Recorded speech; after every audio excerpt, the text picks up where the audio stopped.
Hi guys! Good morning! At ito nga pala dahil pagkatapos ko nga magatid kay Ate Janelle, ayan, pag uwi ko, syempre magluluto na naman ako ng almusal namin ni Bunso. At ito nga pala guys ang ulam namin. At syempre gusto nga pala niya ng sinangag. Ayan, nag-request siya ng sinangag. At syempre masarap nga naman ng sinangag.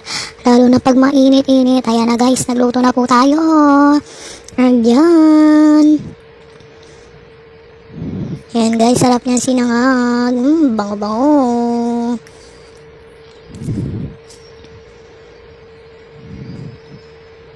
Yan, luto tayo para ganado sa pagkain, lalo na pag mainit ang ating pagkain. Ayan.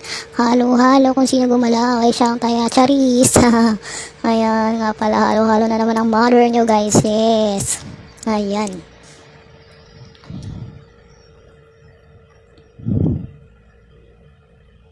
Ayan nga guys. Pag nasa bahay lang, bilang nanay, siyempre, ang dami tayong gagawin. Yan, guys. O, diba, maaga pa lang. At siyempre, ito nga pala, ang sinangag namin. Ayan na, guys. O, may paint na yan, guys. Malapit na para makain na kami ni Bunso. At siyempre, gumawa na tayo ng sausawan, guys. Ayan, guys. Sarap, guys. O, at ito nga pang ulam namin. Tara, guys, kain na tayo ni Bunso. Tara, sabayan nyo kami. Ayan. Kain na kami. Oh, sarap. Yummy, yummy. May pinit pang sinangag. Sarap magkamay, guys. Oh. Ayan, nakakami lang kami. Ang sarap nga naman magkamay, eh. Diba? Mas ganado tayo kumain yan, guys. Yummy.